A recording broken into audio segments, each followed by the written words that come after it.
Hello friends, welcome to my YouTube channel.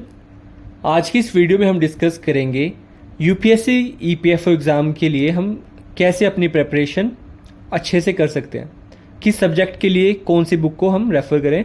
तो basically जो मैं खुद अपने प्रिपरेशन में बुक्स फॉलो कर रहा हूँ, अपनी स्ट्रेटजी जो भी मैं कंटिन्यू कर रहा हूँ वो आपके साथ मैं शेयर करने वाला हूँ।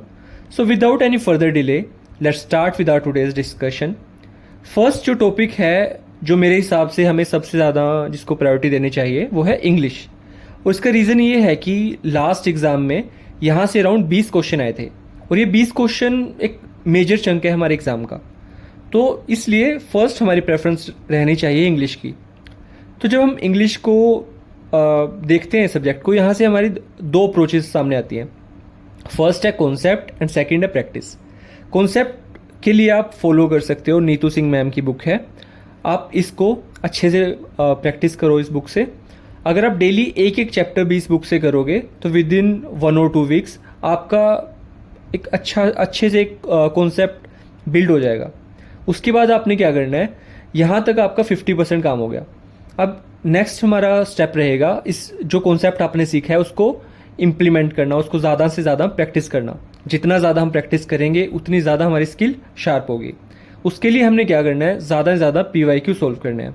कौन से पीवाईक्यू हम कर सकते हैं, जैसे एसएससी के, सीडीएस के, एनडीए के या एफकेट के। इसके बाद जब हम पीवाईक्यू को एनालिसिस करते हैं उनकी, तो हमें पता लगता है कि last time सिनोनियम, antonym, error finding, one word substitution और फ्रेजल वर्ब, ऐसे काफ़ी सारे क्वेश्चन इन टॉपिक से आए थे। अब इनको पीवाईक्यू को एनालाइज करने का फ़ायदा ये है कि जब हम बुक पढ़ेंगे तो हमें पता होगा कि हमें किस टॉपिक पे ज़्यादा अटेंशन देनी है। तो बेसिकली थोड़ी स्मार्ट स्ट्रेटजी हम ये फॉलो कर सकते हैं ऐसे करके। तो इसके बाद हमारा आता है नेक्स्ट सब्जेक्ट जो है हिस्ट्री। हिस्ट्री के लिए मैं फॉलो कर रहा हूँ स्पेक्ट्रम और साथ ही साथ एनसीईआरटी क्लास 12 की पार्ट 3।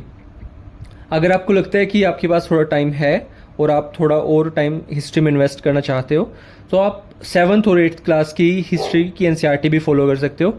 वहाँ से जो मॉडर्न हिस्ट्री वाले चैप्टर्स हैं, आप उनको स्पेसिफिकली ज़्यादा से ज़्यादा रीड करो। थर्ड सब्जेक्ट है पॉलिटी। पॉलिटी के लिए आप लक्ष्मीकांत बुक फॉलो कर सकते हो। Next science. साइंस की सबसे बेस्ट सोर्स जो मेरे को लगती है वो है एनसीईआरटी 9th और 10th क्लास की। ज़्यादा से ज़्यादा रीड करो। जितनी ज़्यादा हम इसको बार बार रीड करेंगे उतना हम ज़्यादा से ज़्यादा सीखेंगे।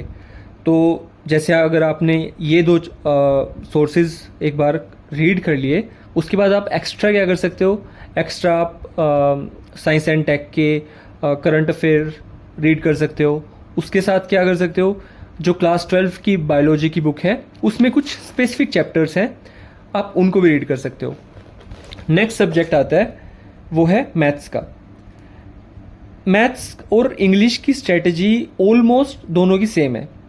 कैसे, यहाँ भी दो चीज़ें हैं, एक है कॉन्सेप्ट और दूसरी है प्रैक्टिस। कॉन्सेप्ट के लिए आपने क्या करना है, यूट्यूब पे सर्च करना है कोई भी टॉपिक जो आप पढ़ रहे हो। जैसे फॉर एग्जांपल अगर आप परसेंटेज कर रहे हो तो आपने यूट्यूब पे सर्च करना है परसेंटेज की वीडियोस। एक बार आपने अच्छे से वहाँ से कॉन्सेप्ट समझा, उसके बाद क्या करना है, अपने उसी टॉपिक की ज़्यादा से ज़्यादा प्रैक्टिस करनी है पीवाईक्यू को सोल्व करके। एसएससी, सीडीएस, इनके आप पीवाईक्यू को ज़्यादा से ज़्यादा सोल्व करोगे तो ऐसे करके आपका एक टॉपिक कंप्लीट वे में तैयार हो जाएगा। ऐसे कर करके जितने भी टॉपिक हैं आपने उन्हें सेम अप्रोच से कंप्लीट कर लेना है। नेक्स्ट है इंडस्ट्री रिलेशंस और लेबर लॉज। इनके लिए I will upload a video जिसमें मैं खुद इनको पढ़ाने की कोशिश करूँगा। Then comes accountancy. इसके लिए जो मैं खुद फॉलो कर रहा हूँ वो है एनसीईआरटी और दूसरा कॉन्सेप्ट क्लैरिटी। कि रैदर देन ज़्यादा से ज़्यादा पढ़ूँ, मैं क्या कर रहा हूँ कि कोई भी अगर एनसीईआरटी में टॉपिक आता है जो मेरे को नहीं समझ आ रहा, तो मैं उसको गूगल करूँगा या यूट्यूब करूँगा कि बेसिकली मैं अपनी उस सिंगल कॉन्सेप्ट की ज़्यादा से ज़्यादा एक अच्छी सी क्लैरिटी डेवलप करने की कोशिश कर रहा हूँ। तो आप भी ये सेम अप्रोच फॉलो कर सकते हो। देन नेक्स्ट चीज़ है करंट इवेंट्स। इसके लिए आप कोई भी मंथली मैगजीन फॉलो कर सकते हो। मैं फॉलो कर रहा हूँ विजन आईएएस की जो मैगजीन्स है, आपको जो भी आपको सूट करे आप वो मैगजीन फॉलो कर सकते हो। सो ये मैंने एक ब्रीफ ओवरव्यू दिया है कि मैं क्या स्ट्रेटजी फॉलो कर रहा हूँ। So if you like the content please do subscribe and all the best for your exam. Thank you.